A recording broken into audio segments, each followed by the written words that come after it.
RPPR, episode 61, Gencon 2011 wrap-up, part 1. Ross... With me, as always, is Tom. Ross, actually, being back from Gencon, I'm actually not angry enough to be pissed off at your announcer voice. All right, okay, I'll stop. You should really stop, though. I'm sure I will. I'm sure my patience would eventually fade. My monstrous nature will be kept in check for now. I've unleashed enough of it for I don't know the why you're time not being, chained up. That's what I'm saying. I don't know why you're not chained up in a dark basement. Well, the in some government cutbacks to mental some health Lovecraft spending. story. We'll just put it up to that. But we have a guest this episode, Caleb. He of Bryson Springs and Lover in the Ice and A Dirty World. So, hi. Yes. Came with us to Gen Con for his first time. And of course he ran 2 games of Dirty World at Gen Con and played in a bunch of other games. A Gen Con virgin, if you will. Yeah, yes, Tom. I know you really like emphasizing that.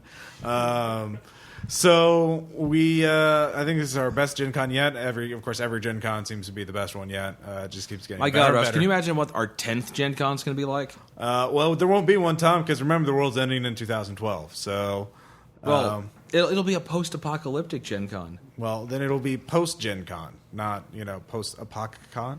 Apocacon. Oh so, man, yeah. So we could go to the ruins of Indianapolis. Yep. Fighting off mutants all the way. And there'll still be lines to get food. I can guarantee that. Except no fucking long ass lines. And then we'll just figure out. Oh wait, we can just eat the people that die in line. Yeah.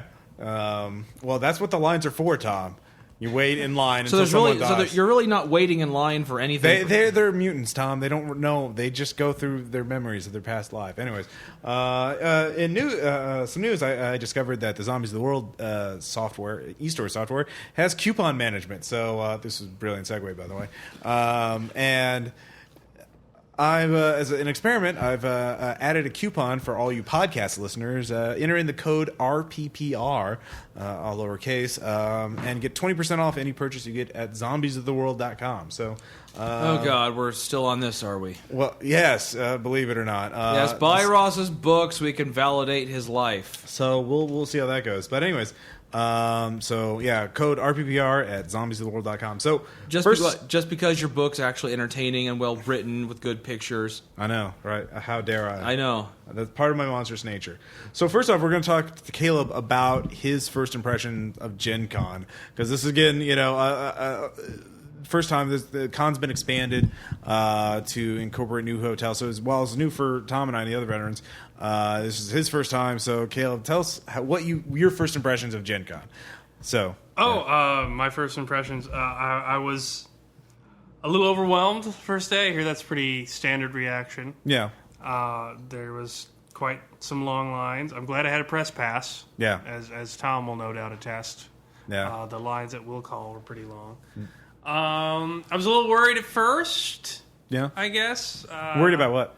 I don't know, I was running into some stereotypes that I wasn't expecting. Like, there was some con funk going on, some vicious stink coming off that line, a few people that were pretty awkward to talk to or pass my eyes over. But I did discover that you go to your own level at the con game, so it depends on what type of game you play. I'm sure if I played different systems, I would have run into those folks. But right, I mean, it is to a certain degree. While there are 30,000 people there, this is a self-selecting group, and the people that are into the games I think there's sort of meeting of the minds there. I haven't really had any. There have been some a few awkward people, but nothing really horrible. And all the times I've been to Gen Con, I was worried about in my game and around I made a persuade check. Why don't you do exactly what I say? That kind of. Yes, I know. I'd heard horror stories, but I didn't get any of that. It was a wonderful experience, and I had a great time. Well, so what was it like running a Dirty World? I mean, you mentioned that on car ride back that you had a very international group, or I did. I had 2 gentlemen from New Zealand originally. One lives in Arizona now, but they were both originally from New Zealand. I had a gentleman from France. I had a couple of people from Germany that were on they bought general tickets and they were hoping for somebody who didn't show up. Again, Alex, I'm very sorry if you're listening over in Germany. And then I also had a Russian woman who had a general ticket, but she didn't get to play, sadly. But Wow. it was a very international crew. I think just because of where I set the game, so it was very interesting. A lot of good role playing went on, a lot of good noir-y moments. We'll talk a little more about the actual results, I think, in the anecdote section, because from what you were describing, it was pretty epic. And, of course, we'll post the first playtest with the RPPR group sooner or later, because we've got now a lot of games recorded. And so, Tom, what about you? How was your con this year? I know you had to run one of my games because I'm, again, a horrible monster. Yes. No, actually, I agree with you. Actually, I think this was the best one I've been to. Of course, you'd think after 5 times you'd have it all down, but no, of course not. The will call line was a nightmare. Yeah, it was, I believe it was just shy of 4 hours in line. Nice. Because I guess everyone figured, I'm going to get my ticket at will call because surely everyone's going to have their ticket sent to them, and I'll save $2. Oh, I'm sorry, $3. Looking back on it, $3 to not wait in line for almost 4 hours would have been money well spent. Yeah. No, it definitely is. So I think the post office is going to be very busy come next year. No joke. But yes, but everything else was great. Rainier game went better than I thought. Yes, it was a wild talent zombie superhero thing, and David was in that one. Okay, so we can talk about one of the things we're going to be doing, because there's so much going on in Gencon. We're actually going to do 2 episodes devoted to it. This time we have Caleb. Next time we'll have David and Aaron talk about their experiences in Gencon. So for that, we'll talk. We can have you and David discuss the follies of superheroes fighting zombies and all that stuff. So yeah. Although I will say, in that game, I did end up killing my number 1 fan on the RPPR forums. He probably considered it an honor. I would imagine so. And I didn't kill him; the other players did. Yeah. And of course, it's a good time to bring up, we did have another RPPR meetup. I know we only mentioned this on the forums, but we had like 5 or 6 fans show up for our meetup, and that's always been fun. Oh, yeah. We, of course, for this year, I ran another oversized game for 10 players, and it was basically last player standing, everyone trying to kill each other. So, and fortunately, however, Caleb won. So why don't you discuss your winning strategy? Yes, tell us about it, Caleb. Yeah. What would you describe? He's the guest here. He should be. I know. What do you think allowed you to win? Just so you know, we were using a very stripped-down version of the one-roll engine, where I gave everybody 1 minute or 1 roll of the dice for their turn, because we had so many players there, and we used hit locations, but you were just normal people and sort of free-forming the skills. So one person had skipping class as a skill, another person had plumbing as a skill. Tom was a German boxer, skilled in the arts of violence, which is very unusual for. I know, shocking. So Caleb. I'd played the system before. I think that probably helped. Yeah. But I had 7 dice in sneaking around. Yeah. And then I had 5 dice in making traps. So I played an exterminator that talked like TV's Columbo and made horrible traps in the mall for everyone. I did not kill someone while hopping around with 1 arm and 1 leg like Tom did, though. Yeah, which is amazing, when you can punch with 1 leg. I did. Limbs were destroyed, but I didn't impose any.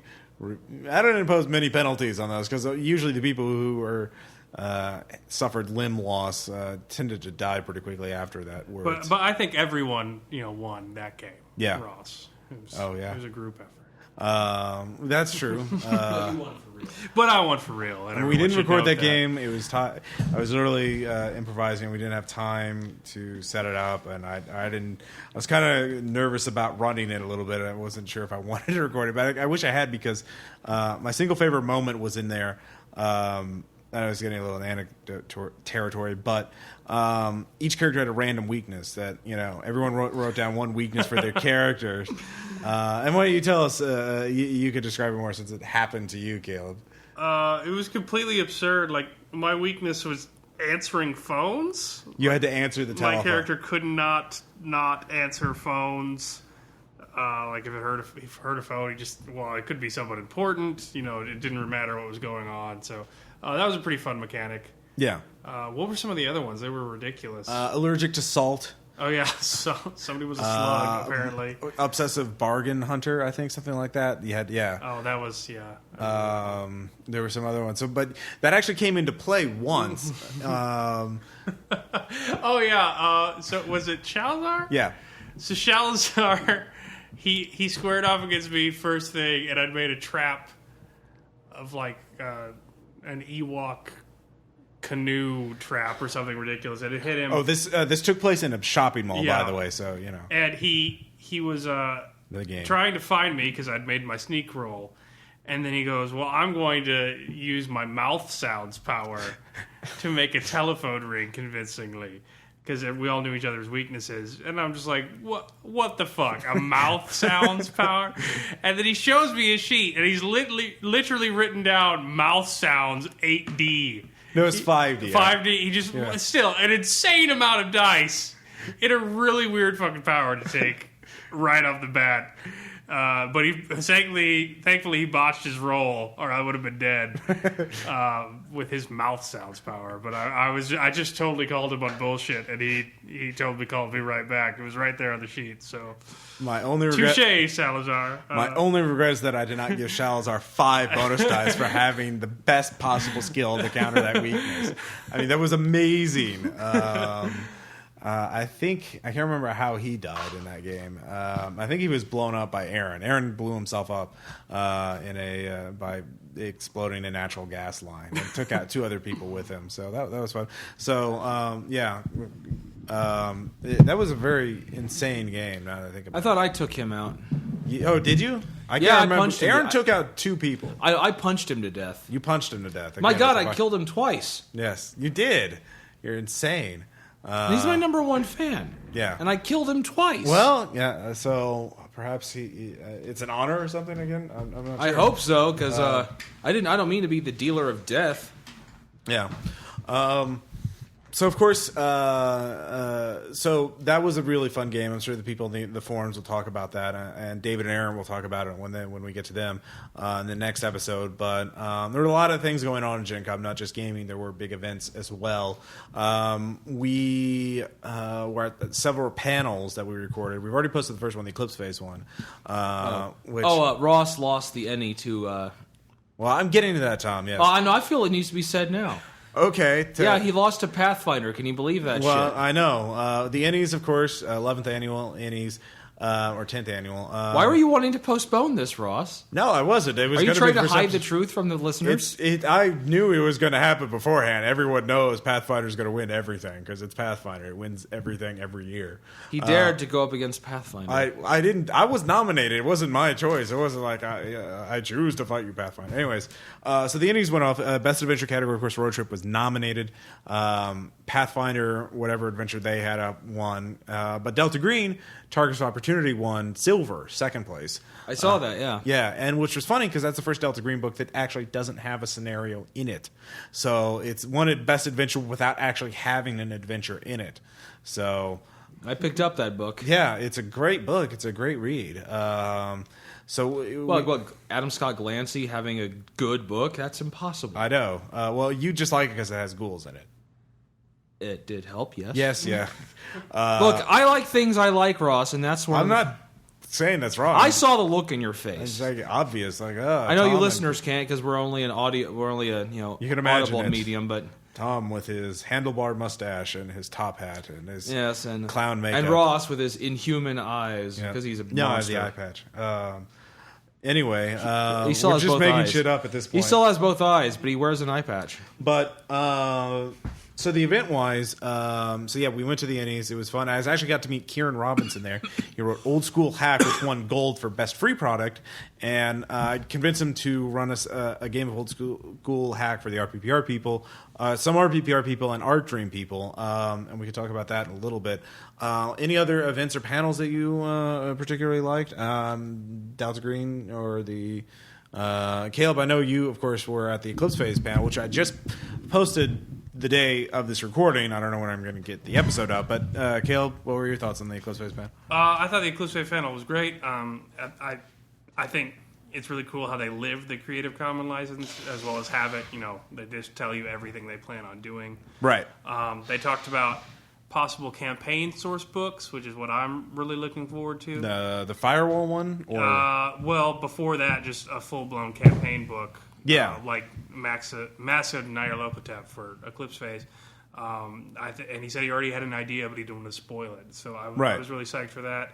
Rimward's the next book, which will deal everything, all the crazy habitats with, strange political philosophies and the Jupiter and all that kind of stuff. And then Panopticon is good. I'm working my way through it. So okay, yeah. What are your initial thoughts on it? Because I got it too, but I've only read literally 2 or 3 pages of it. So apparently it was supposed to be longer, is what they said in the Eclipse Phase. Yeah. It was supposed to add more stuff, but it just deals with surveillance, habitats, and uplifts. Yeah. And you're not going to have questions about that anymore, because if you troll the Eclipse Phase forums, there are a lot of questions about how the habitat specifically works and how this works. You can actually hack them. You can sleeve in them. You can have a habitat as your morph now. There's rules for everything. And the habitat part, I know at least, was written by a NASA scientist. NASA payload engineer. Yeah, and you can tell it is complex. It goes into everything. It double and triple covers things. There's a part written in voice by a firewall agent explaining you the dangers of space and all that kind of stuff. And then there's a part that just goes through specific types of habitats with illustrations. And then there's different stuff to deal with, like how they deal with security, how they deal with mesh access, and they double and triple cover stuff. Depressurization is bad. Did you know depressurization's bad? Here's what happens if you depressurize. You really shouldn't depressurize. It's bad to depressurize. Stay inside the airline. It's covered. And then surveillance. I don't know how you have a spy organization because everybody can see you do everything. I'm only part way through it, but some of the new morphs are just bananas in the uplift section. They get pretty space opera-y out there. But they have new morphs pretty much associated with each section. So the surveillance morph is called a shaper or something, and it's basically a shapeshifter pod where you can just morph into other or look like other morphs. So that's pretty interesting. It's good for when you run it. If you need to run an Eclipse Phase campaign, it's really good. It's pretty useless if you're going to run a one shot, but right. It's useful if you have a lot of outstanding. What have you been reading? I mean, what specific have you? How much have you covered of it so far? I've read about half of it. I've read about half of each section. I get tired of a section, I'll switch chapters. Anything really jump out at you so far? The uplift section is good. They do a good idea of getting into the mind of someone who is not human. Yeah. Even though they're using human speech. Yeah. I think that'd be good for anyone playing an uplift, just to read that to see how he talks about humans, which disdain most of the time, but it's cool. It's really interesting. The whole surveillance thing, it's pretty. That's the hardest science, I think, in there, because everything in there has been proposed, as far as I know. But it's a good Eclipse Phase book. It's a pretty good Eclipse Phase book. I will say that the art isn't quite the quality of the other three. Okay. It's still very good, especially the habitat art. Cover art I like. And the cover art is fantastic because I think it's by the same people who do most of the work. In the other 3 books, but there is some work on there where it's not on par of just wow, that's pretty, which is the typical Eclipse Phase art reaction. So but that would be my only complaint. I mean, one of the few pages I did read was for the uplifts was the in fiction, a little bit of in character stuff of someone listing escapees from an uplift facility, talking about these bonobos, they're kind of harmless. This is a dolphin that's killed several people and has switched morphs several times and is on the loose. And then the orangutan, a female orangutan who cannot understand spoken speech but can read and write and has a muse to translate spoken word for her and is a brilliant sociopath. Yeah. I'm like, wow, that's a really fucked up villain. And they have rules for how each habitat, if you're going according to canon, treats uplifts, and that's really useful because they don't just describe the laws; they describe the spirit behind the laws. Yeah. So like, So Luna's going to be fun for Tom's character. yeah, because apparently Luna, like, you're second-class citizens, but they don't care about you because they hate robots so much. Like, you don't have rights, you're still property, but they're not focused on hating you like they are hating the clanking masses. But then, you know, the Jovians are just like, you know, that octopus took my job, like, they hate all smart animals and all uplifted animals. And so there's also extended smart animal rules. So if you wanted to play like the super future rat trainer or something, you could just surround yourself with smart baboons and have them eat people for you. So you know it expands your options as a player as well as a GM, but it's mainly a GM book. Yeah. Well, yeah, except for the equipment, you know. Yeah. So, but there's not a whole lot of that. But it was cool to hear them talk about, you know, their plans for the future and what they thought Eclipse Phase campaign was, because not a lot of that has come up. They said the only ones they've seen have been located in one locale, Right. or have been gate crashing. Firewall based or gate crashing, and he said that he saw it as more universe hopping, you know, sleeving around different places. So that's cool. Yeah. Of course, there was one thing that you feel vindicated about. I know that I had to ask, just for the listeners, we're doing an Eclipse Phase campaign right now. I haven't posted any of the episodes yet, but they are coming. But Aaron's, of course, playing a synth morph. A robot, you know, big surprise. And He's playing a Tachkoma. Tachkoma from Ghost in the Shell, a spider robot. We've been on Venus so far, which has very large aerostats, cloud cities basically that have a lot of space. But we're going to, you know, the moon, Luna, very small, cramped habitat. So before we went to Gencon, Caleb said, "Aaron, you cannot be a Tachkoma anymore." Because they're big, they're fucking huge, and you know there's not much space on there. Aaron's and like, he cried. And Aaron's like, well, you know, kind of waffled there.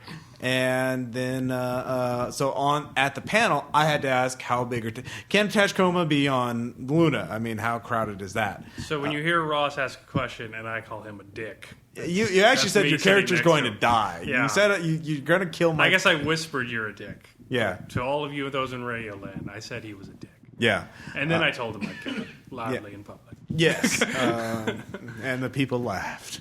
And the game designer said, well, you know, you feel... I was vindicated! They can't... Tachkoma's too big to go on Luna, except on the outdoors, you know, out in space or whatever.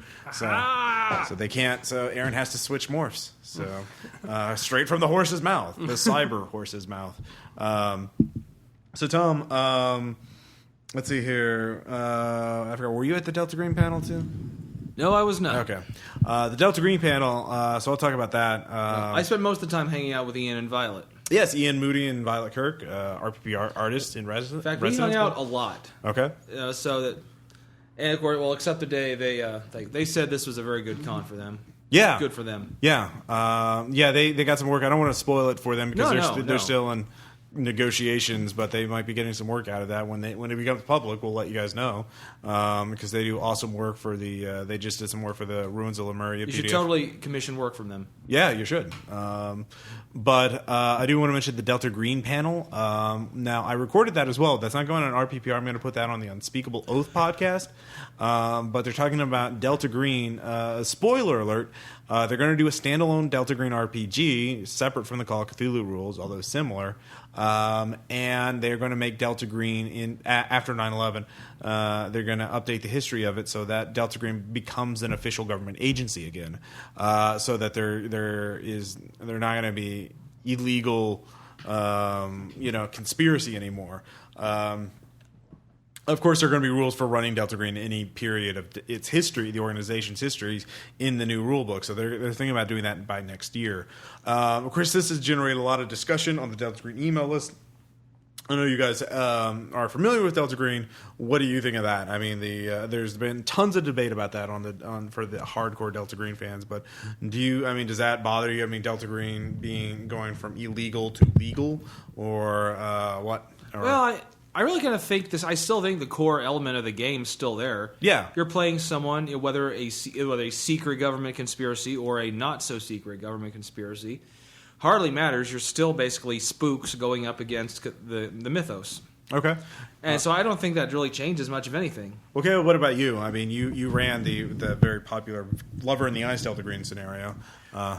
Oh yeah. Well, from my understanding and my reading of the panel, they seem to indicate that they were going to engineer multiple interpretations of Delta Green into the game. Like you were still in a legal organization, or you were totally disenfranchised, like you'd lost your job as a result of your Mythos interaction. I think there's or you were legal and enfranchised, and that they were going to say that there would be places for every type of player in there. Yeah. Sort of more eclipse phasing it. Well, it could be this, or it could be this, or it could be this.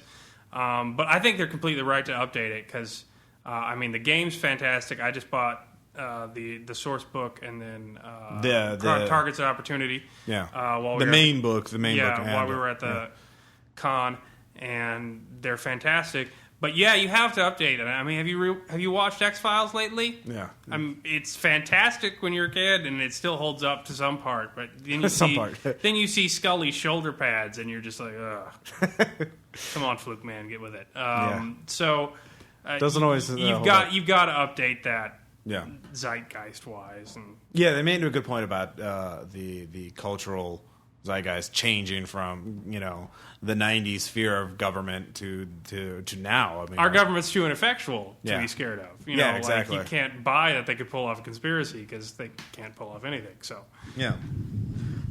You're just saying that because they can't balance a budget. Well, yeah.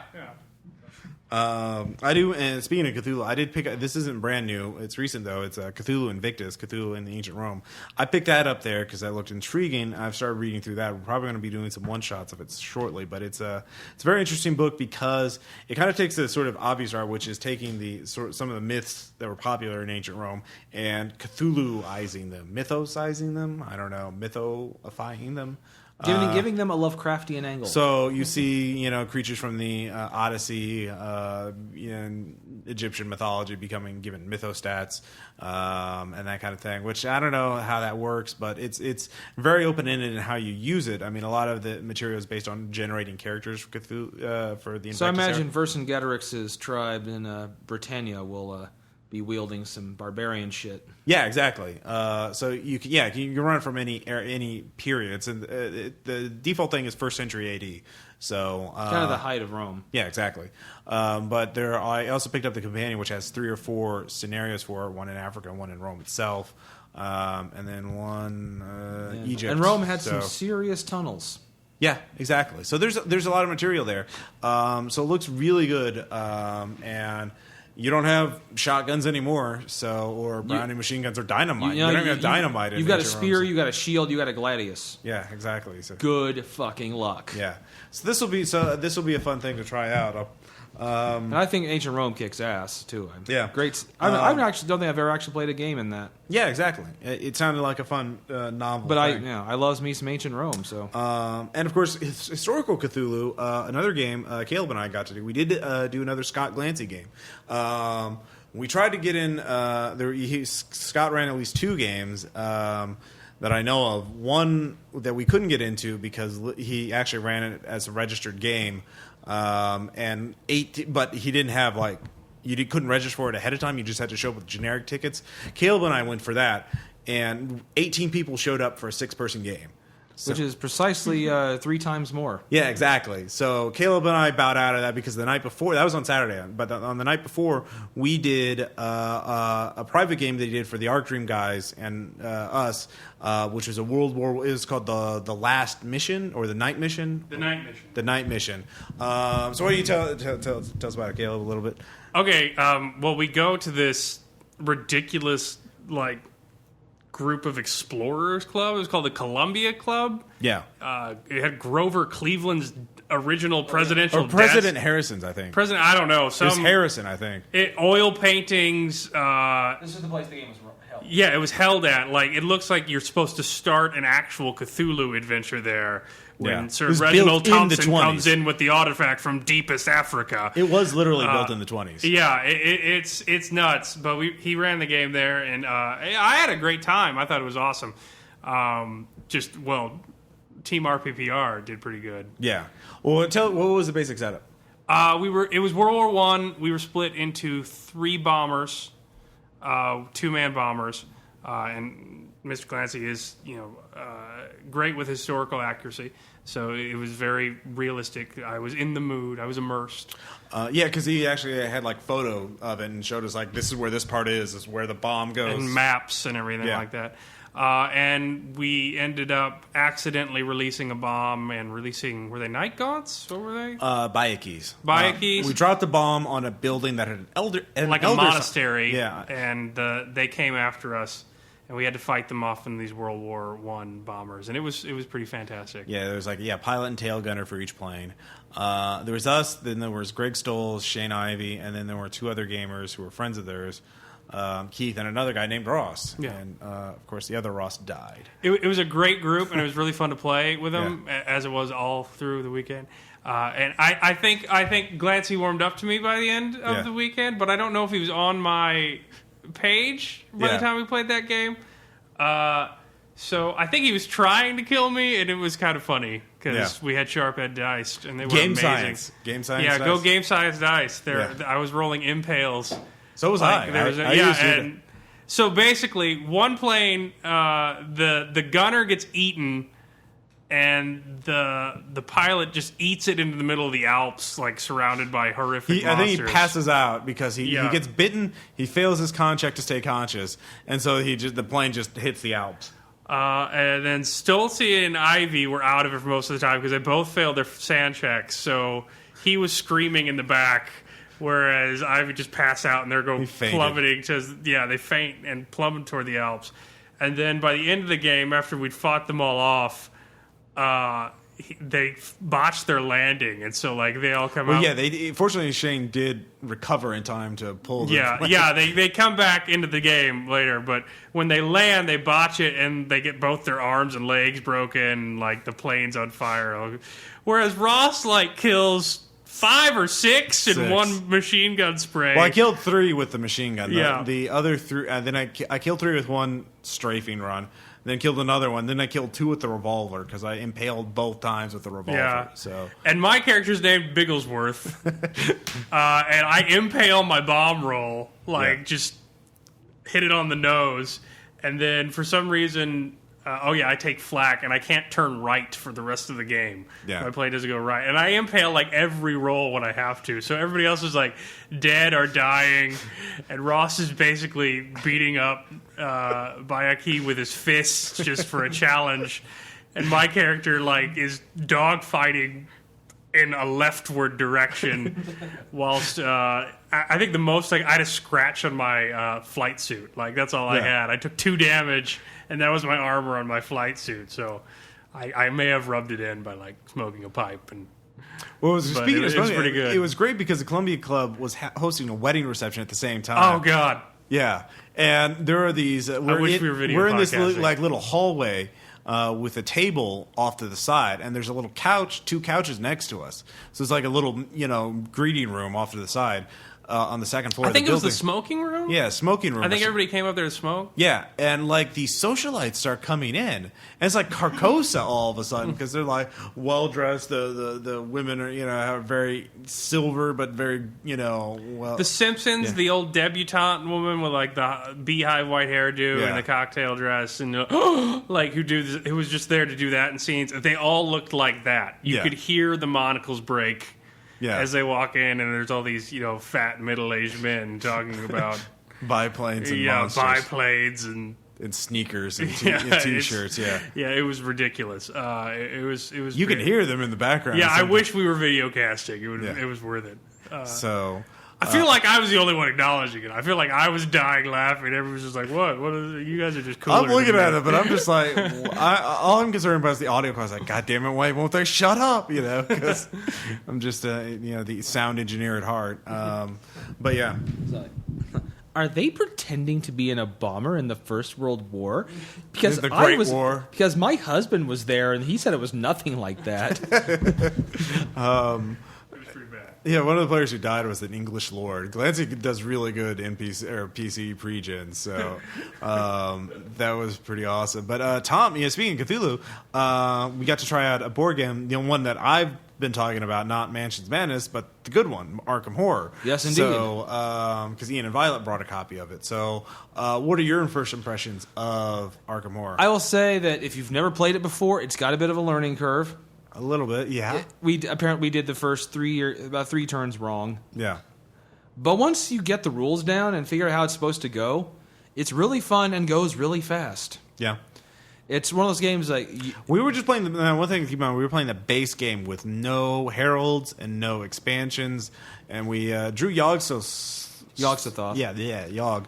That had a great thing, is normally when you lose your sanity, you just become lost in time and space. No, that's if you're in the outer worlds. If you lose your time, you lose your sanity in Arkham, you go to the asylum. Well, yeah, but if you lose your sanity in the outer world, you're just lost in time and space for a while, and eventually you come back. But since Yogg-Sothoth was the monster, anyone who is lost in time and space is immediately devoured. Yeah.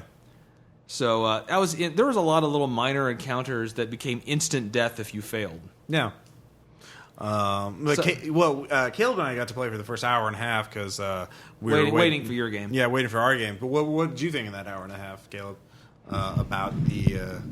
I liked the game a lot. I'd like to play a full version of it. I bet the expansions do get just bananas. Yeah, no, they do. I can tell you that much because it was much different from I was playing with Innsmouth and Kingsport, and those make it a little more interesting. And by interesting, I mean you die much more frequently. I mean that said, not that I know much about what I'm talking about, but from a game design perspective, I think you could still enjoy that game a lot and simplify it a bit. There's a lot of shit on that table. A lot of cards. Don't turn the fan on if you're playing Arkham Horror, because you really need to keep it organized. It's pretty nice, but it looks fun. Okay, actually, I think one thing that makes it stand apart from a lot of others, if you die, the game's not over for you. This is true. But we just did, every time a character died, we did discard that character's card. You can no longer play this guy, but there's so many pre-gens, you can just grab another one and jump right back in. So it has that if you die, you're not out of the game.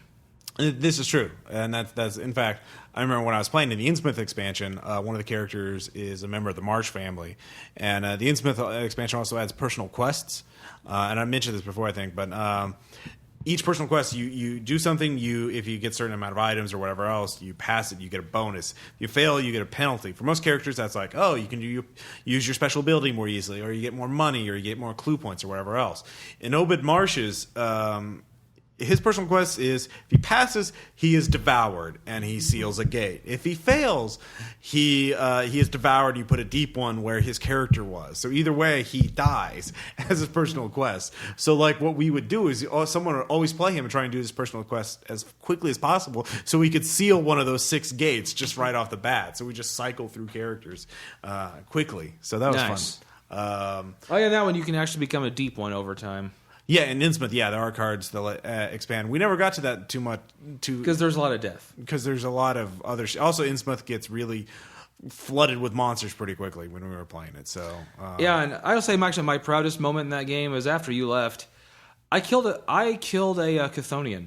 Oh, nice. Because... Aren't they like giant worms? That's the Doles. Yeah. Oh, okay. Well, actually, they're worms, too. They're kind of... Graboid-esque, But I killed one because I was playing the gangster, so I start the game with a Tommy gun and dynamite. Right. And I used dynamite on it. Yeah. And I scored it has 4 defense, so you have to get 4 just to even injure it. And I had You mean a -4 penalty? Yeah, -4 penalty. Yeah. So I had 10 dice because so of you got 6 left, so. And I had 8 dice even after all the penalties. So you had 12 or something, yeah. Yeah. So I rolled it and got 6 damage on it. Nice. I won in that because what sucks about that monster, every time it moves, every player in the game takes 1 point of stamina damage because of the earthquakes it causes when it moves. Oh, Arkham Horror. Even on easy mode, you're fun. So, but I killed it with dynamite. Yeah, in fact, I mentioned earlier I talked to Kieran Robinson at the Innies, and that night while we were waiting. The reason why Caleb and I left early is because Kieran showed up and ran a game of Old School Hack for us. Now, Old School Hack is a new rules light system. It's a free PDF. We'll put a link in the show notes. That's meant to emulate the spirit of old school Dungeons and Dragons, but with kind of a wushu feel to it, where it's crazy stunting. So think of imagine old school D&D, Redbox D&D, but played like our, say, 1988 League of Extraordinary Gentlemen, very over the top and ridiculous. So very freeform character generation too. What were your thoughts on the system, Caleb? I thought that was fantastic. That was my favorite system I played at Gencon, and it was really great to see him run it. I think I learned a lot about GMing. So what do you mean? I mean, I'd like to go into more detail about that. Well, I mean, we just had bizarre character concepts, and I think the system itself encouraged us to be completely off the wall. Yeah. But he allowed everything and still really kept it together. And he was really laid back about it. It was very fun. And it was a really great system. It's entirely flubbing it, but you never felt like he was flubbing it. It felt generally awesome, point to say, to use a term from the game, because we had some bizarre character concepts and we were doing some ridiculous. What was your favorite shit. character? I mean, was it your character was pretty good. Yeah, I liked Ross played a barbarian, basically a naked barbarian who hated oppression. Tyranny. Yeah, he had tyranny, and he regarded any kind of control over anything as tyranny. And his weapon was a statue of the king that he killed. Yeah, because he beat the king to death with a statue.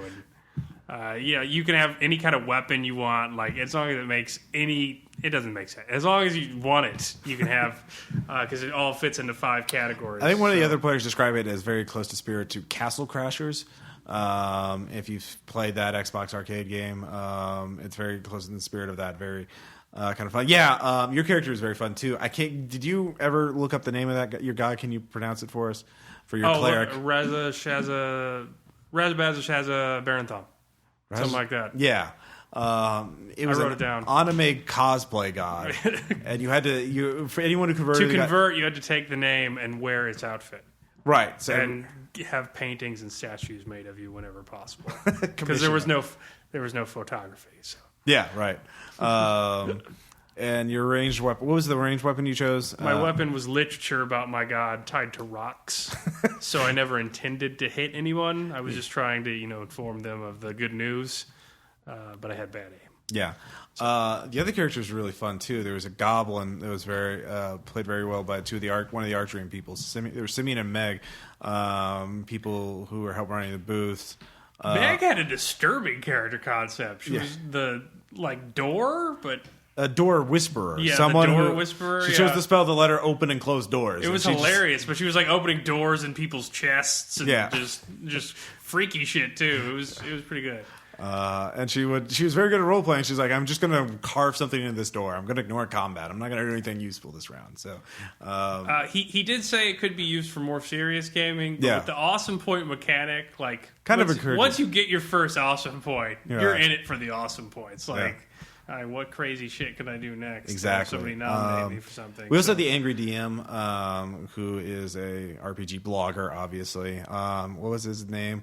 I can't remember his character's name, but I remember Kieran wrote a little caption for each of us, and his was "Dwarf Man has NARS," because I know his character also was naked, except for like a kilt, and was playing a very neurotic. He was dwarf. he was an insecure dwarf, with self-esteem issues. So we'll have an actual play of that, and so you can hear all of the insanity. But that was really fun getting to meet other GMs. If I ever taught somebody who'd never played a role-playing game before, I would use that system. Yeah, I think it's pretty fantastic for that kind of stuff. Yeah, and it's a free 26-page PDF. I actually have an idea of doing a kobold fan class for the kobold, or do a tinkerer type kind of make abilities on building shit, building crazy inventions or something like that. Because I think that would be fun. It supports very fun art. Iconic archetypes kind of thing. Yeah. Your character sheet starts off the elf, the cleric, so it's fun if you're experienced because you can kind of metagame it. But I think it'd also be fun for someone who'd never played before.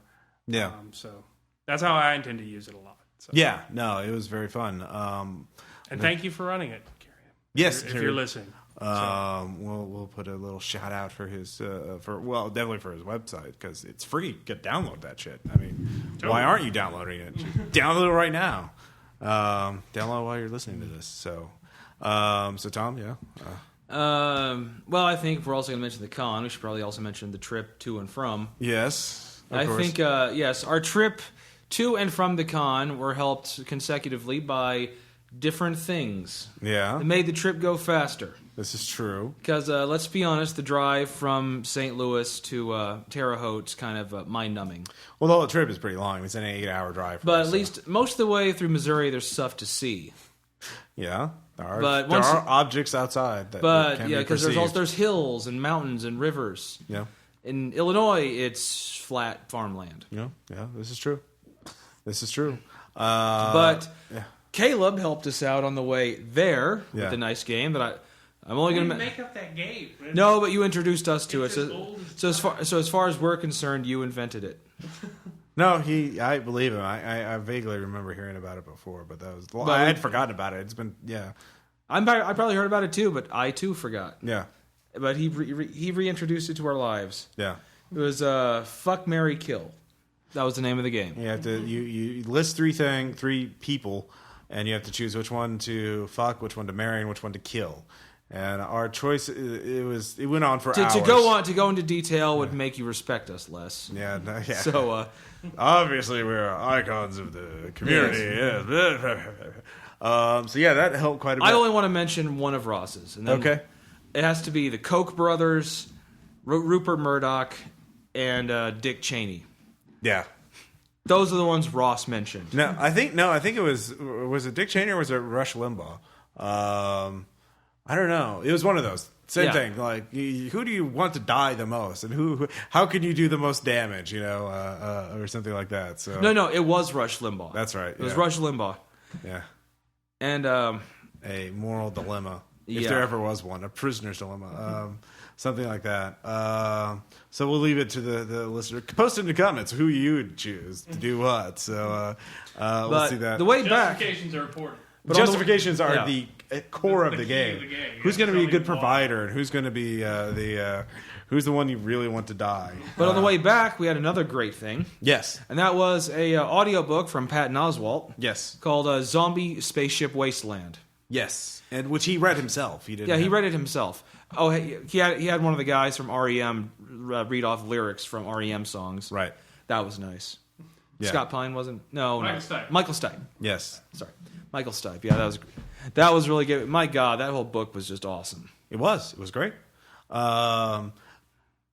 There's so many things to mention about it. I mean, it would just get it. I mean, get the audiobook version because it's great. Because Patton Oswalt is like the king of great description. He is.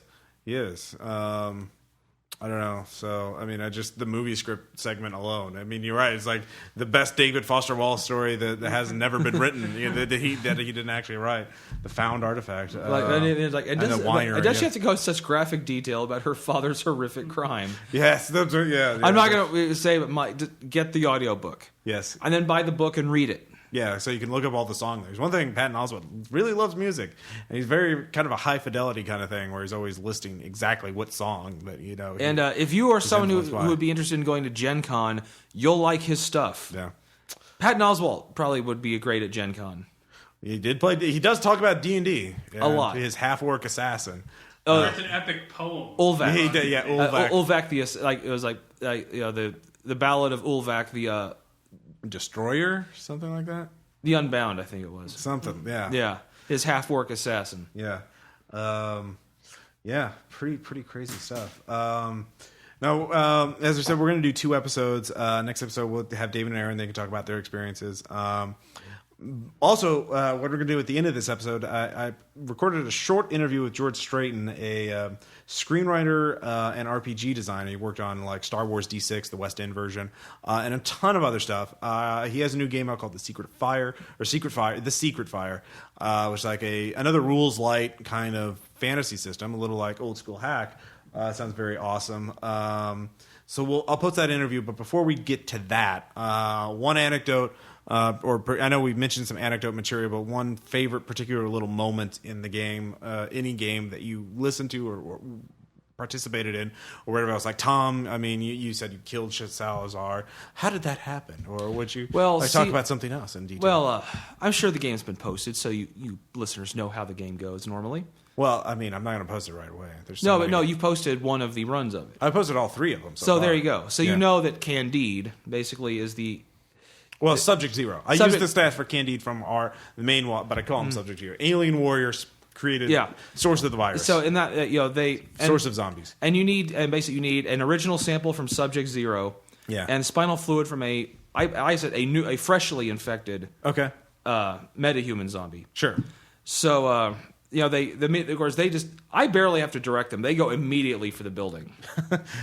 The Parasol Corporation where the Subject Zero is being held. All right. And through his misadventures, they get up there. They have that platform to bring them up to the penthouse level. So the boardroom. So the execs go, no, we stole that. Yeah, we're making money. We're evil. Evil, stupid, rich people. The staple of gaming. So they come up there and they decide to open him up and get the sample from him. Yeah.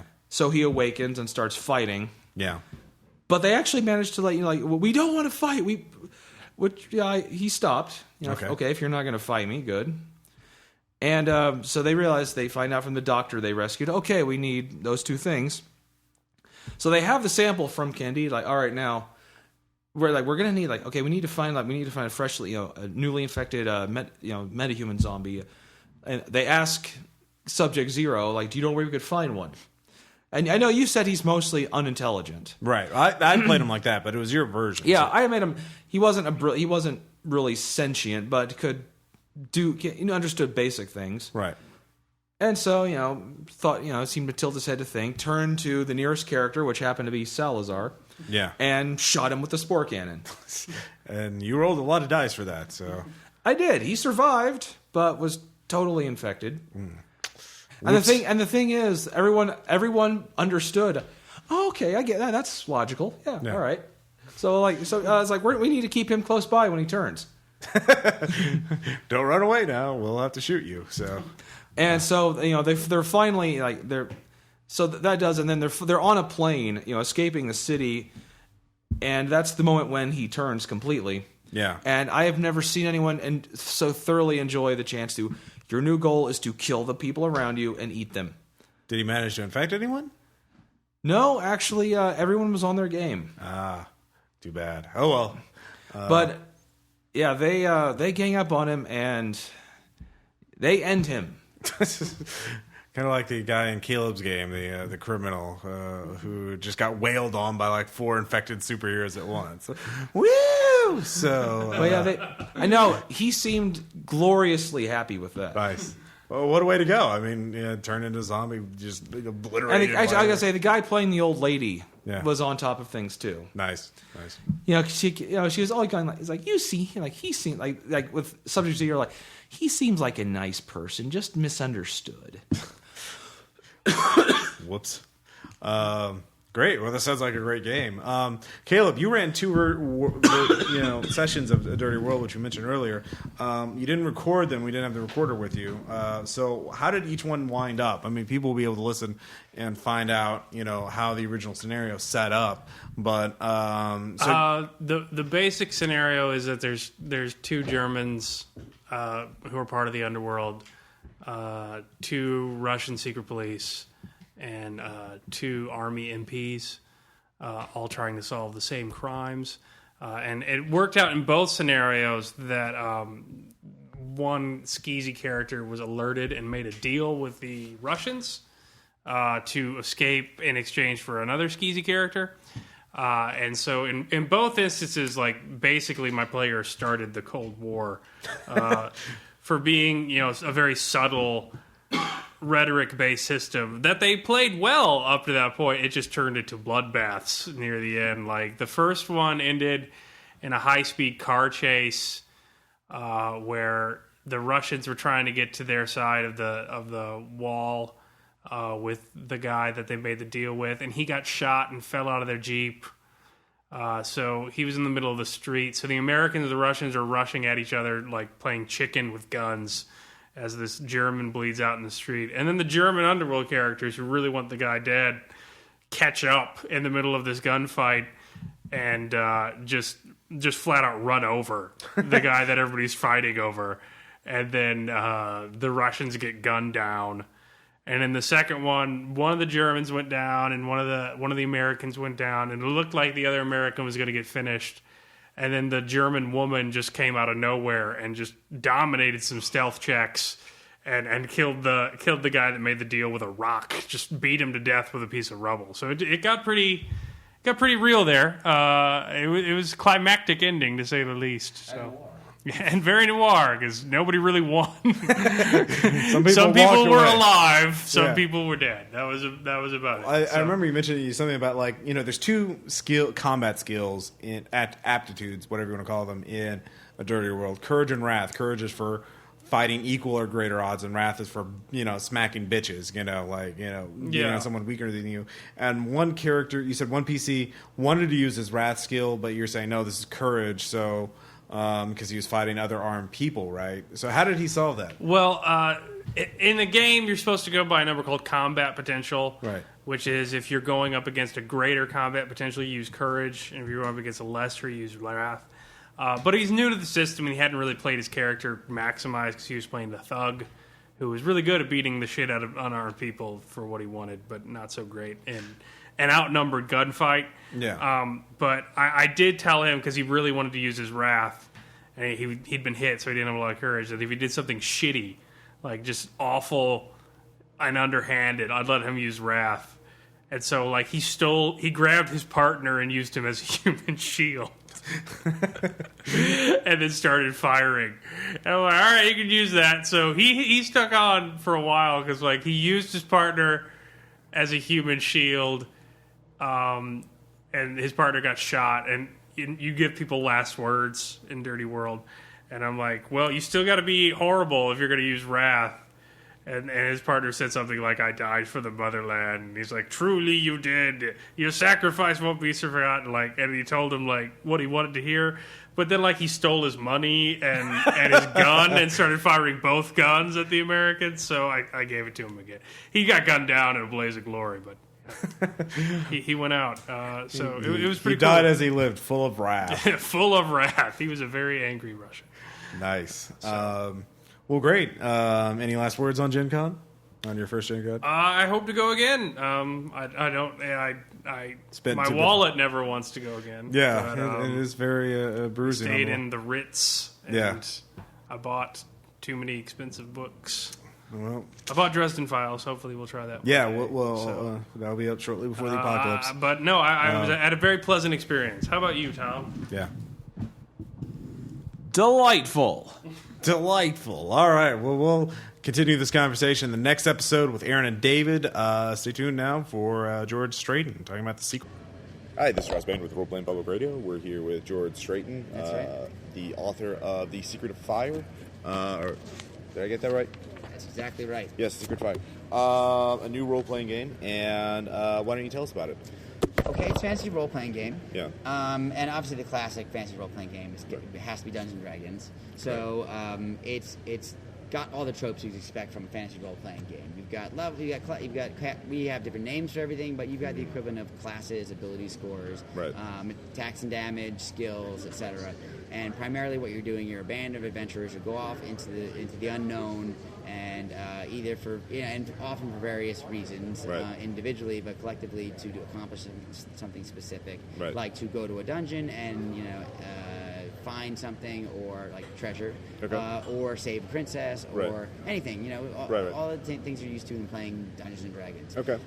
So what I'll really focus on is what makes the game different. Right. Exactly. So there's three parts to that, and okay. I'll tell them in a way that's as hopefully as concise, concise and as interesting as I think they are. All right. So number one part, and then I'll tell you how they work together. Sure. Part number one is that I'm a screenwriter as well, and actually that's my primary job. That's I hate to call it my day job, I guess, but it's like my day job. That's what I do for a living, and so I have a lot of experience with storytelling. Right. And my mentors were Sam Raimi and Bob Orsi and Alex Kurtzman, who did like Cowboys and Alien. They did okay. Yeah. Okay, so you know that. So they did pretty well for themselves. Yeah. And those were my three mentors. And some people might know. Good. And they're great guys, and I learned a ton from them. I worked with them for about 13 years or so. and just learned a lot. And so I wanted to bring that to the table. I wanted to bring that to the game because one thing I found that was kind of missing. And there's people who role play on their own. Right. They don't need help. Right, They just right. come and do it. So it wasn't for those people particularly. Right. So for the people who don't normally want to do that, or for some reason don't, they're shy or whatever Right. reason, we wanted to create an incentive. First of all, a system that encouraged you to do it, Right. and a system that allowed you to do it in a very simple way. So Okay. part number one is that I tried to make math to everything and make it secondary. So all the math is like in parentheses. Right. And so for your ability scores, we'd use like intellect. We have all. It's not an OGL game, just to Right. make that clear. It's not an OSR game. It's its own new game. So we have all our own names for things. So Right. intellect, which would be like an equivalent of intelligence. Right. You could have a score of brilliant. Right. You could have a score of clever. You could have a score of moronic. And so there's about 6 different words, Right. adjectives that describe each of the different ability scores. So for presence, we have anything from charming to repulsive. And in the middle there is like offensive. Right. So, and for everything, same thing. And those are more mental traits. So physical traits like strength, it'd be mighty all the way down to feeble. But you might be Right. strapping, you might be weak. It's all in between there. And then average is in the middle. Right. So a person sits down, looks at their character sheet, and they don't look at the numbers. They say, okay, I'm mighty, I'm moronic, foolhardy, but I'm charming. Okay, Right. I know what that means. Like, I get what that means. Instead of I have an 18, I have a 6, I have Right, a right. 4, it means less. And especially for new players, they might go like, what is that? How do I roll Right, play right. that? And 18 means nothing. Yeah, to well, them, I don't so. know what that means. Right. But now I give you an adjective that's on a spectrum of that ability score. So you have that, and then for alignments, you've got good, neutral, and evil. And you have a specific trait associated with each one of those. Right. So no matter what your alignment is, you get one of each. So let's quickly say that you got, for good, you got self-sacrificing. For neutral, you got alcoholic. And for evil, you got greedy. Right. All right, but I'm decided I'm going to be. I said I was mighty, so I'm a knight. Right. And I'm good, so I'm going to be good. So my dominant trait is self-sacrificing. That goes along with being a knight Right. too. So I'm a self-sacrificing knight of good, and I'm mighty. And however, I'm moronic. So you start wondering. Okay, I can start filling in backstory. Like, why would they take a moronic knight into an order? Someone needs His ancestor, one of his Right. ancestors was in, because we've seen that happen before. Nepotism. It's Like nepotism. yes. Okay, so fine. But immediately you come up with a backstory. You can't help Right. it. You're like, why would they take it more? Oh, that must be, that's what I'm going to decide. Right. So now, basically, I've given you these tools to role play. And Right. you've got your ability, and anything that's average is average. So you wind up having usually about 4 specific things for your abilities and 3 for your alignment. So there's only 7 things on there that you need to think about. Right, So right. it's not overwhelming you with 4 pages of backstory. Right. It's like 4 quick. pages of stats. Yeah, it's 4 pages of stats and backstory and figuring Yeah. out what those mean. So it's quick. Second part is that.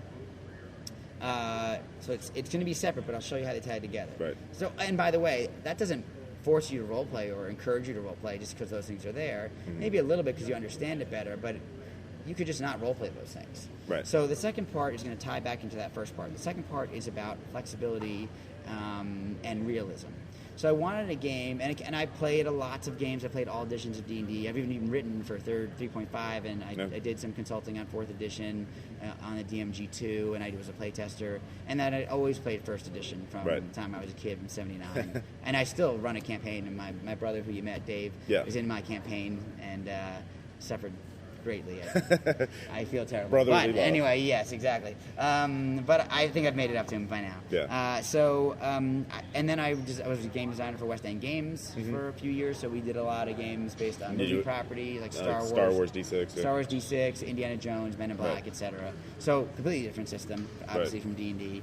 And then I've just played tons of different games. And I wrote for Lord of the Rings game. I wrote for lots of third-party games, and so I just had a wide field of experience in Right. both writing and in playing games. I love games; it's a Right. passion of mine. Otherwise, I wouldn't be doing this. Right, of course. So creating a game on my own, making a company to do that. So. I was thinking about all those different things, and one of the things that bothered me sometimes about games was when it didn't feel realistic. So, not to pick something to say something negative about it, but just because I think most people will be familiar with it, is in 4th edition you have encounter powers. Right. And that was one of the things. There's lots of great things in 4th edition that I liked, but one of the things that bothered me was encounter powers. I couldn't explain, like, well, realistically, why can you only do this every 5 minutes? Right. And at first I thought, well, it's because you only have that amount of power. Right. Well, that makes sense for wizards, but not necessarily fighters. Right. So with a fighter, like, well, okay, yeah, I understand that. I can only do that 5 minutes because I only have a certain amount of strength, but I still have 3 daily powers I could still do in this battle. Right. So why couldn't I do something like sacrifice a daily power and get 3 encounter powers back or something? So I made a house rule of my own that allowed you to do that kind of stuff. And when we play 4th edition, that's what we do. We have a set of house rules, about 11 house rules that we use to try to make the game a little bit more realistic. And the other thing I felt took away from the realism of the game was that people would say, like, all right, and we use, a lot of the guys use cards, the cards they put out. I was like, okay, I'm using this, and it's named that, and I blind him, and I hit 3 different people with daggers. Right. And you're like, okay. There's no visual to it. Like, I don't know what you did or how that happened. It's just, okay, cool. It's cool. I like the idea of that, but tell me what I see. I want that. Or in 3rd edition, it's I hit it with my sword. Yeah, exactly. So I wanted something that used those ideas, but in a way that was realistic. So the second part is energy points. So you start out the day with a pool of energy points. It's based on your score. So you start out with the same pool every day, and you can accrue above that amount as you go along. So you can have more than your daily starting allotment, and you use those points to accomplish special effects. Special effects are in 3 categories. So there's battle, of course. So that's like blinding people, shoving people, knocking them down, maybe even knocking them out, that sort of thing. There are ones related to spell casting. I use the Vancian system, like 3rd edition, like basically all of D&D, where you memorize spells. Although we eventually have a fire and forget kind of thing. But I have a special effect in there that says you can rip a spell out of your mind and shove another one in there during the middle of the day. Now that's very taxing to do, so it takes energy. So you have to spend energy points to do that. And actually, as a quick aside, I came up with that idea because I would notice that I don't know if you've had this experience. I'm sitting at my at my computer typing, and I'm sweating. And I'm like, I'm in an air-conditioned room. Why am I sweating? I'm not even doing anything physical. Why am I sweating? I looked it up. It turns out because you are using your brain so much, you need a lot of oxygen. And so blood is coursing through your system like crazy and actually making you hot. So you start sweating. So I said, okay, so it's taxing. It's actually taxing. So there's a bunch of stuff for spellcasting you can do. And then the third category is exploration, because the game is very much focused on exploration, not on fighting. Fighting happens, but it's all about exploring the unknown. One example of 2 examples of that would be like, we need to double march. We need to get from point A to point B quickly. Another one is we're trying to find a princess. She's hidden in one of these rooms. They're gonna sacrifice her. We don't know which room she's in. We gotta search all these rooms. It takes 10 minutes normally to search a room, but we can ransack rooms in 1 minute by spending energy points. So but you can get that. Like, I'm knocking over the bed and opening up every armoire, throwing things around, spending energy. So your energy points over the course of the game are depleted. So now, this is how it ties together with the first point I was making about the role playing. Right. I was trying to figure out, like, okay, what normally happens in a game when you run out of things is you save. And it's the 15-minute adventuring day people talk about and complain about all the time. And I didn't want that. I went, how do we keep it going? So that led to, and then secondly, I had this issue of like, how do I encourage people to role play? Like, I've got the system there, but how do I get them to use it? So I'll tie those 2 things together. So the more you role play your character, every time you role play your character, you get energy points.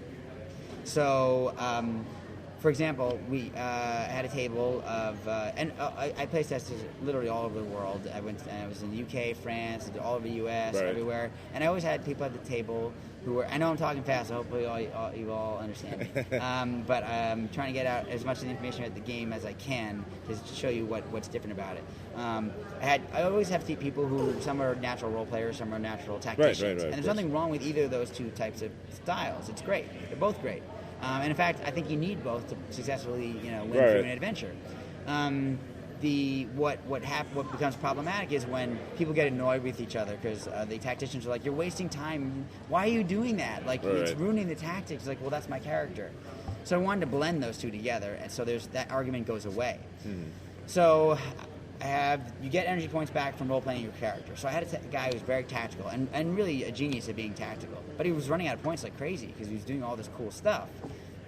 He wasn't a spellcaster, so he wasn't using any from that category, but he was using a lot from the exploratory category and a lot from the battle category. Right. But he was running out, and he's like, oh, what am I going to do? Now what do I do? And meanwhile, the role players were like accruing role-playing energy points like crazy because they're just naturally role players. So they're Right. looking at their sheet and they're like, oh, okay, I'm reckless. I run into the room and, whatever, and Yeah. much to the chagrin of the tactical people, like, no, don't run into the room. We have to check the room out. But they're like, because they're doing it, I'm giving them points. So they're building up stacks Sure, of points. sure. So these guys on the other side of the table who were tacticians, specifically this one guy was a great example. He was about 20, 22. He was an MMO guy, Right. and he'd played 4th edition. And he's like, I can't do these special effects that I love anymore. And they're fun. I want to do that. And that's what's engaging Right. to me so far in this game. It's like, oh, these guys are getting a lot of points for doing this role-playing stuff. All right. Oh, my character's moronic. He's like, okay. So it was his turn. He goes, okay. That wizard put up a wall of fire to try to get that tree ant that we're fighting, but missed. But the wall of fire is still up there? Yes. Okay. I'm going to step into the wall of fire, and I'm going to cover my skin, but I want to get everything on fire and flaming. All my armor, everything. I want to set it on fire, and then I'm going to jump on the tree ant and light it up. And everyone's like, no, you're going to get killed by the fire. Like, it's going to kill you. He's like, no. It's magical fire. And he walks off, and everybody's like, what? What is it? And they're like, oh, he's a moron. Okay, yeah. I get it. So he goes, he stands in the fire, he takes all kinds of damage. He's like, okay, am I really good and on fire? I'm like, yeah, and you are in severe pain too. He's like, okay, awesome. He's like, I run out of the fire screaming in pain, and I jump onto the tree ant with dagger first. He said, okay, make it to hit roll. Yeah. And he rolls natural 20. He's also a thief. So natural 20 in my game is double damage, like multiplied by 2. A sneak attack at the level he was at is double damage, so it's he's doing quadruple damage. I also give him extra damage because he's on fire and he's attacking a tree. Right, makes sense. So, acting realistically. And that was his creativity. That wasn't something he came up in the rules. I don't have a rule about attacking a tree ant by running through a wall of fire. Like, he was being very creative in his role-playing of the character. Right. And so he jumps onto the tree and he lights it up. And I'm like, I'm giving you 7 energy points for doing this. This is crazy. And taking all this damage, like he literally went from half health to full health to half health by doing this. Yeah. And he's like, I want to do more. I want to use the special effect to do extra damage. I'm like, okay. Caveat is, explain to me how you're doing that realistically. He's like, okay. I've got the dagger that's pinned to the tree that's keeping me held up there. I'm going to loosen it a little bit so I slide down and light more of the branches on fire. It's like, okay, I buy that. So he does that. He does more damage. So in the end, mostly damage is in the range of 5 to 12 or something like that. He does 48 points of damage to this tree ant because he's lit it up ablaze. Like, you've killed it. He's like, yes, awesome. He's like, all right, I'm going to walk back through the wall of fire. I'm like, you just took damage from that. He's like, he just walks back because he's playing a moronic character. Right. So he's taking more damage. He comes back through and he's literally, I have wound levels instead of hit points, which was inspired by Star Wars, but it works differently. But what I liked about it, they have names to them, and it started out, you're grazed, you're hurt. Right. He was messed up. That was his. That's where he was, which is one away from death's door. So he was totally messed up when he comes through. And like I said, some of the fire got through where he tried to cover up his scalp and whatever, and so smoke was coming off him and he's blackened and whatever, and there's still a little bit of fire on him, and all the players were patting out the fire, and they're like, what happened? He's like, killed it. And they all loved it. They all they could. First of all, when they saw the natural 20, everybody jumped up. Oh my god! As usually happens, but critical, even more so because this guy was role playing. From the rest of that event onwards, I would say that was an hour and a half in. For the rest of the 2.5 hours of playing, he was role playing like mad because he could wanted these energy points, and the role players were saying, "Oh, I can show off my character more by doing these special effects." Right. So I have a character who's daring. So I'm gonna use a special effect to. This wasn't in the list of special effects. People started realizing, oh, just make it up, and I tell you how much it costs based on the guidelines that I've written here. So I'm gonna cut through this rope and swing across this chandelier, and I'm gonna just attack as many people as I can going forward. I'm like, all right, that's gonna cost you 5 energy points to do that, because if you're gonna get to attack multiple people, it's kind of difficult to do. So he's like, all right, I want to do it because I'm a daring character, and he does it. And he goes across and cuts off the head of one, does some damage to another, and misses the third one. But and then he's like, I jump off when I land, okay, you jump off. Let's see if you land.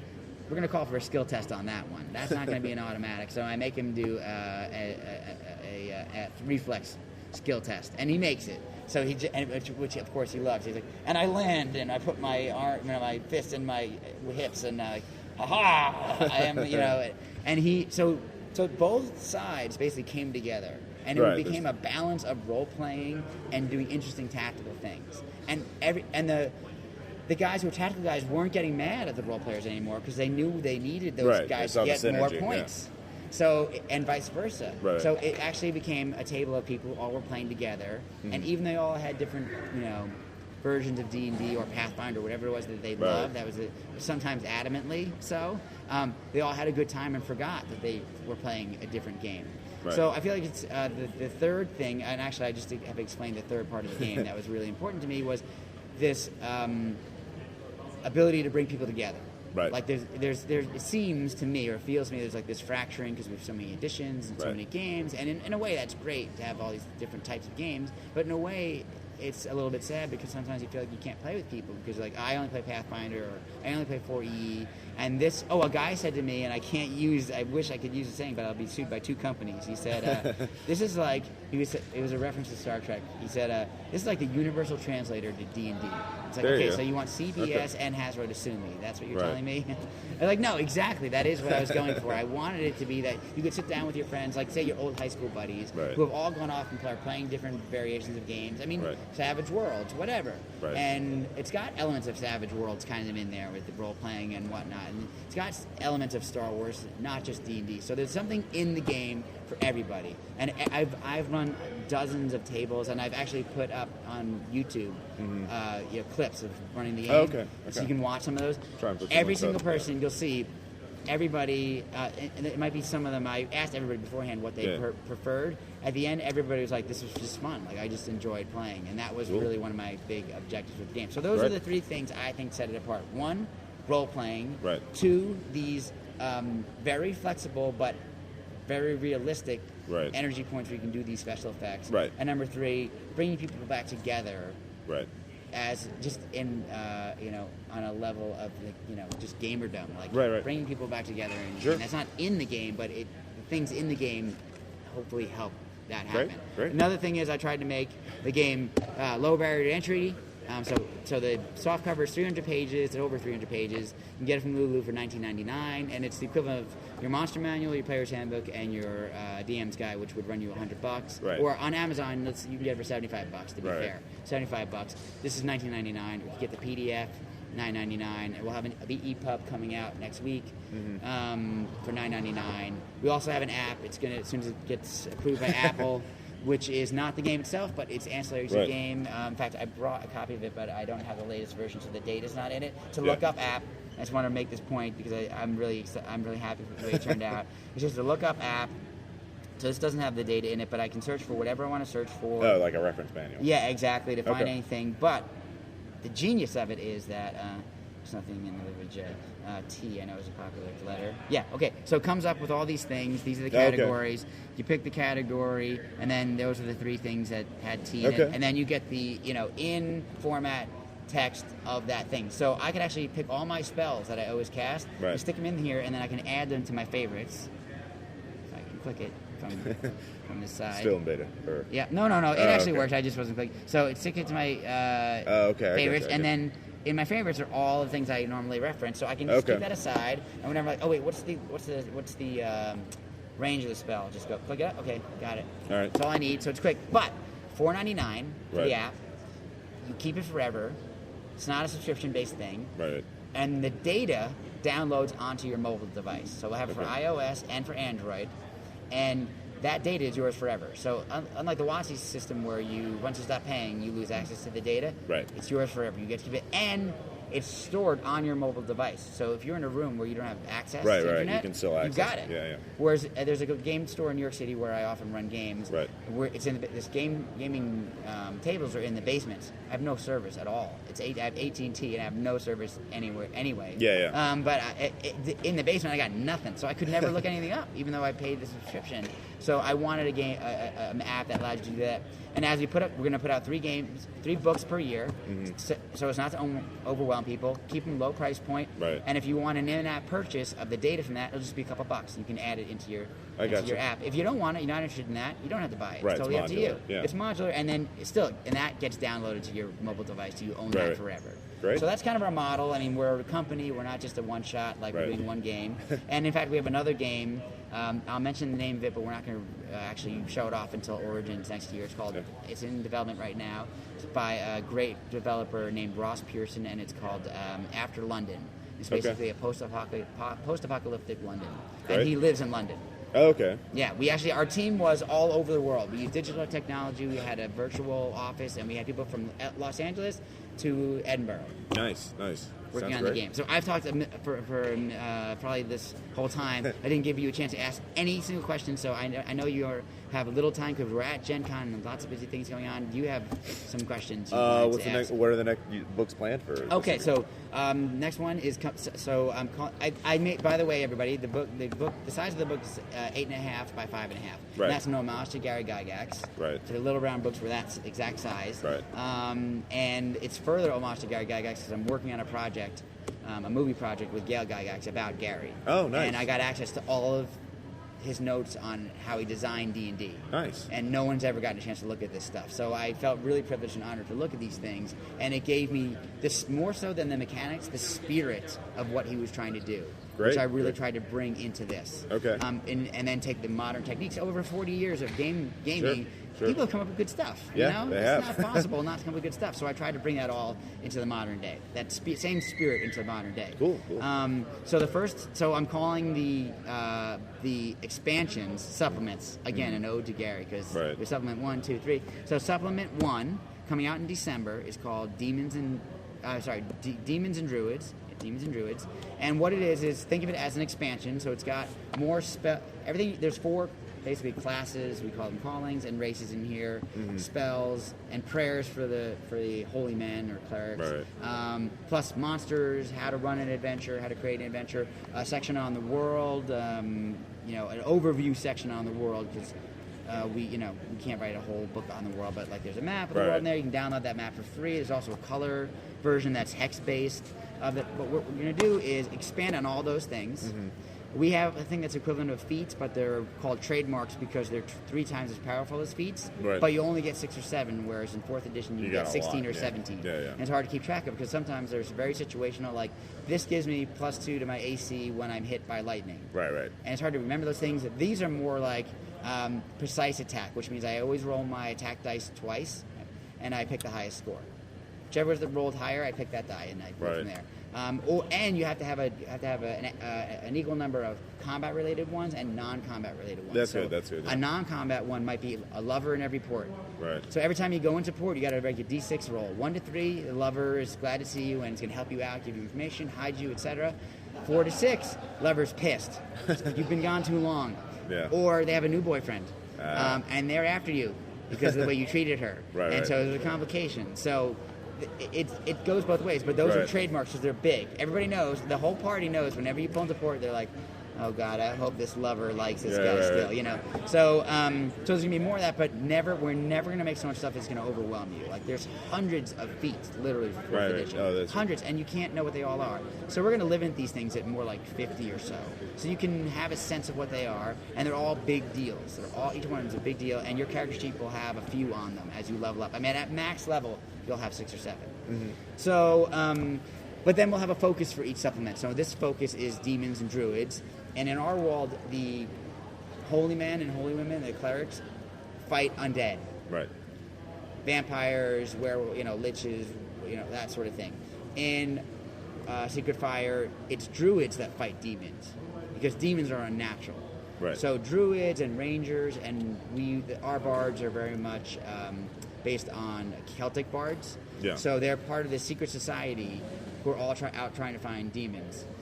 We're all out trying to find demons and get them out of our world. Right. So there'll be a whole section on demons. Now there's monsters that go along with demons, so the MC has more monsters to choose Right. from. But he also has a whole section on, well, how do these demons think? How do they role play? What do they do? Like, are there coalitions of demons, or can they just not work together? Right. So it'll go in depth. It won't be just like a couple of paragraphs. Right. And secondly, like a section on players. How do you fight demons? Like learning their true name and things like that. Okay. And lastly, like wizard spells on summoning demons. Of course. The spells in the game, and the prayers in the game, almost all have a little bit of a dangerous aspect to them. Right. So there may be there's one called it's equivalent of like a banishing spell, but there's a 1% chance you're sending them back into the void. You accidentally send yourself there. 1% chance. Right. 1%. And somebody said in one session there was a kind of a teleport spell, and he said, "I'm gonna teleport myself and this other companion of mine from here to this location." I was like, "Okay, just want to remind you, there's a 1% chance that you teleport yourself into solid stone because you're going inside this keep." Right. It's like 1% chance. Rolls the die, 1%. Ouch. And he was like, "Oh my god!" Like he literally couldn't believe it. Like he was like, staring at the die, going, "Is that say 1? Am I seeing a 1?" You know, it worked out being really fun because they stone shaped and they did these things to bring these guys back to life eventually. But like it was great. So there's the game is about the unknown. It's about going into peril. It's about you're not a superhero. You're a regular person. You could have been a farm boy, but you're like Luke Skywalker. You could have been a farm boy, but you go out and become a Jedi Knight. Like over the course of having these adventures, not because you just become a Jedi Knight. You gotta go through hell. Right. So the game is fast, flexible, easy to grasp, especially when you have words rather than numbers, and very flexible and realistic. So I think those are the three key things that make it interesting to people and different. And we'll have 3 books a year. That first one I mentioned. The second one will come out in April. We haven't released the name of that one yet. But it'll have more information. Well, actually, I'll give you the exclusive. I haven't told anybody at all of Gen. I've had 30 interviews, and I've not told anybody this. It's called Legends and Labyrinths. Okay. And it's really about everything to do with going into like ancient ruins and Dungeon that kind crawling. of thing. Yeah, exactly. Okay. Exactly. And how to make that interesting. Right. Like, because we often all say like dungeon crawling could sound boring. Right. How do you make it exciting? And I'm going to take all of my. I have a little bit of it in here in the main book, but I'm going to really expand on it, and that's where I really use my screenwriting skills to imbue a setting with something that makes it interesting. Well, so, which you do in movies all the time. You got to make it look interesting. It's a visual medium. So, we're very excited. And then we'll have another game out for next summer for con season. Cool. And we're very happy. And thanks for taking the time to come and talk to me. I really enjoyed it. Yeah. And if you have anything else you want to get in touch with me, for everybody, you can go to secretfiregames.com. Okay. If you want to see how I designed the game, I had a blog called legendsandlabyrinths.com actually, where you can see me designing things. And if you want to see a lot of mistakes, you can go there and you'll see a lot of mistakes, things that didn't work. But you'll also see the process of development, which is interesting, especially if you want to be a game designer. Cool. So that's out there too. Right. All right. Well, sounds very interesting. We'll be taking a look at that. Great. Yeah, get it back.